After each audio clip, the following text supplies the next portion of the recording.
akhirnya kita kedatangan tamu yang kita tunggu-tunggu. Kau yang kutunggu. Ya, kalau nyanyi begitu kan? Karpet merah. Selamat pagi Mas Devi.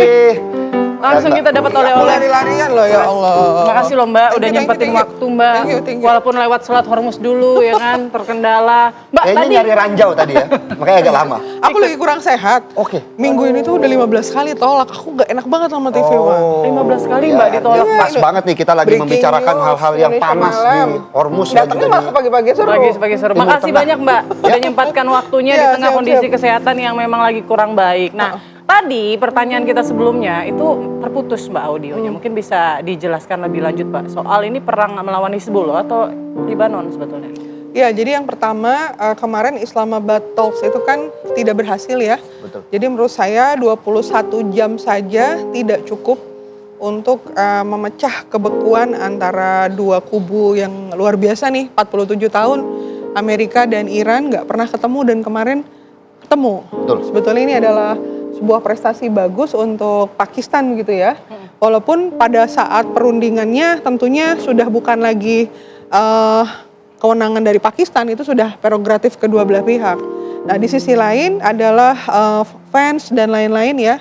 Wakil Presiden Amerika sudah berusaha berdiplomasi dan satu-satunya cara yang ditempuh itu yang terbaik. Sehingga sebetulnya titik positifnya adalah ternyata bisa juga diplomasi.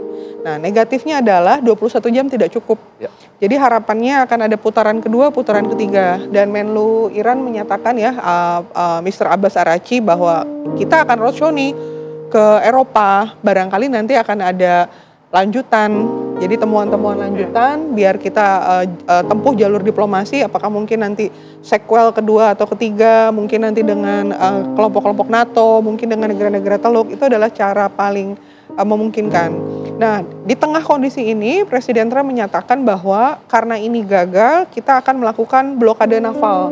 Jadi blokade naval ini tentara angkatan lautnya Amerika ini kan yang terbaik di dunia ya. Jadi bisa dibayangkan ketika nanti naval US ini ada di sekitar Selat Hormuz, yang saya khawatirkan justru ini memprovokasi Iran. Gitu. Ini kan gencatan senjatanya ada sisa sekitar 9 hari lagi. Nggak boleh saling mengirim rudal dan lain-lain, lagi masa tenang nih. Berarti mungkin waktunya untuk mengungsi, perempuan dan anak-anak berpindah, yang di rumah sakit, jurnalis mau lagi konsolidasi ini kan. Dikhawatirkan justru sisa waktu yang sangat berharga ini jadi membuat Iran menyerang lebih dulu. Itu kan masa tenangnya di Iran, tapi faktanya justru serangannya belok nih ke Libanon. Ke Libanon, betul. Jadi kalau saya lihat sepertinya Israel ini punya agenda di luar Amerika. Agenda setting. Agenda tersendiri, ada kebuka pintu dipakai. Nah mungkin salah satunya adalah karena mungkin beberapa kali kan Israel itu diserang oleh Libanon, dikirim terus rudalnya. Nah ini tujuannya tadi kalau disampaikan oleh Mbak Putri, apakah ini menyerang Hizbullah atau sebetulnya Libanon Selatan? Libanon ya, Gitu ya. Jadi sebetulnya Israel ini ingin menjadikan Libanon Selatan adalah buffer zone, daerah penyangga. Sudah lama sebetulnya itu ya. Jadi ketika nanti mau membangun Israel bagian pinggiran itu bisa masuk melalui daerah situ. Yang pertama, yang kedua adalah agenda besar dari Greater Israel Raya. Berarti sebenarnya sama kalau dibilang ini serangan yang dilakukan oleh Israel ke Gaza dan juga ke wilayah area Lebanon Selatan ini polanya sama berarti? Hampir sama polanya. Nah sekarang yang menarik adalah ternyata kita melihat bahwa Hizbullah ini sudah hancur lebur di 2024. Ternyata setelah dilihat di beberapa titik bangkit juga, Hizbullah bangkit juga. Bahkan ada beberapa relawan yang sebelumnya tidak tergabung kemudian jadi masuk baru. Jadi sekarang Hizbullah ini sedang memainkan mosaic defense yang pernah saya jelaskan waktu itu ya. Jadi pertahanan terdesentralisasi, tidak berfokus di satu titik, tapi beberapa titik, termasuk salah satu keberhasilan Iran adalah Iran berhasil mengumpulkan 14 juta relawan. Rencananya seperti itu, jika nanti terjadi perang atau invasi darat. Oke, ini kan kayak memang target buffer zone tadi yang sudah lama direncanakan oleh Israel ya. Blueprintnya mirip dengan pola yang ada di Gaza. Tapi apa yang membedakan? Misalnya kalau Hamas sendiri kan kalau kita lihat agak terseok-seok ya untuk menghadapi Israel. Bagaimana dengan Hizbullah? Kekuatan militer Hizbullah sendiri apakah juga menjadi kesulitan tantangan untuk Israel dibanding Hamas? Jadi dari 4 proksinya Iran, Hamas di Palestina, Hizbullah di Lebanon, Houthi di Yaman, kemudian PRQ di Irak ya. Ini yang paling kuat secara militernya adalah Hizbullah. Hizbullah ini dia mengerti betul bagaimana penggunaan drone dan rudal. Jadi menyakiti Lebanon ini sama seperti menyakiti kami begitu. Dan ini juga tentunya menjadi concern harusnya ya, seperti hukum internasionalnya, seperti juga di sini belajar bagaimana ternyata kita tidak bisa bertumpu kepada negara lain atau support dari negara lain. Memang kita harus dalam pertahanan ini harus mandiri, harus kita punya sendiri. Nah kalau berbicara kekuatan dari Hizbullah sendiri, kalau Mbak Stepi melihatnya artinya kekuatan yang dimiliki oleh Hizbullah ini sebatas mereka mempertahankan area mereka saja menggunakan sistem-sistem defensif yang mereka punya, atau mereka juga mempunyai kekuatan untuk sebenarnya mengusir Israel dari wilayah-wilayah yang memang sudah mereka upayakan untuk masuk menjadi buffer zone. Kalau saat ini kekuatan Hizbullah di udara, masih di udara. Jadi lewat udara, jadi dia tidak bisa langsung berkonfrontasi di darat.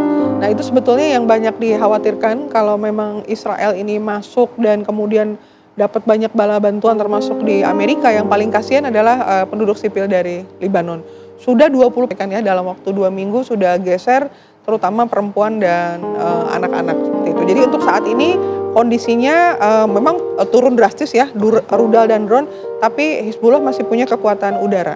Seperti itu. Ya, tapi kalau kita lihat kan sebetulnya masyarakat dari Lebanon sendiri mendukung penuh ya sikap dari Hizbullah dalam hal ini melawan Israel begitu. Nah, apakah ini juga menjadi hal yang sulit buat Israel kalau dia niatnya mau mencaplok sebagian wilayah di Lebanon Selatan? Mengingat sebetulnya pemerintahan dengan Hizbullah kan berbeda, tapi mereka tuh tetap satu arah begitu. Arah politiknya tetap sama gitu. Sebetulnya tidak semua masyarakat Lebanon itu pro kepada Hizbullah juga, Mbak. Jadi memang yang mengerti politik, yang mengerti hubungan internasional, yang menengah ke atas itu paham. Tapi masyarakat menengah ke bawah ini melihat sebagai sebuah getah gitu ya. Karena ada proksinya Iran di sini, kita jadi kena seperti itu. Jadi memang seperti si Malakama, kalau pemerintahan Lebanon tidak sejalan dengan Hizbullah juga, dia mau bergantung ke siapa? Karena satu sisi Hizbullah kadang juga bisa menjadi supporting dan pahlawan untuk membentengi, tapi di sisi lain juga menjadi ya tadi si Malakama. Kalau peran militer Lebanon sendiri bagaimana Mbak untuk kemudian membantu peran dari Hizbullah sendiri? Jadi beberapa kali tidak sejalan, tidak bersamaan.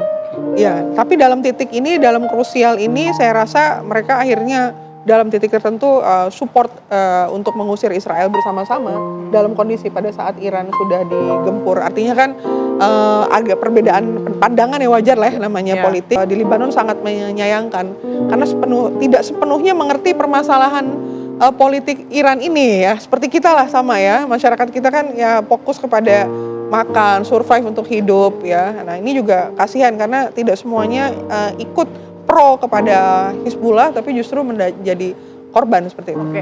Nah, ketika Iran diserang Israel, Hizbullah berperan aktif di situ, membantu Iran. Nah, dalam kondisi gencatan senjata, tampaknya kan Iran sendiri menahan diri, ingin memenuhi komitmen gencatan senjata tadi. Tapi kalau Israel masih terus menyerang Lebanon, apakah mungkin nanti Iran juga ikut membantu Hizbullah untuk melawan Israel? Tapi nanti dijawabnya usai jeda berikut ya Mbak. Tetap bersama kami di Pagi-Pagi Seru. Pasti seru. Pasti seru.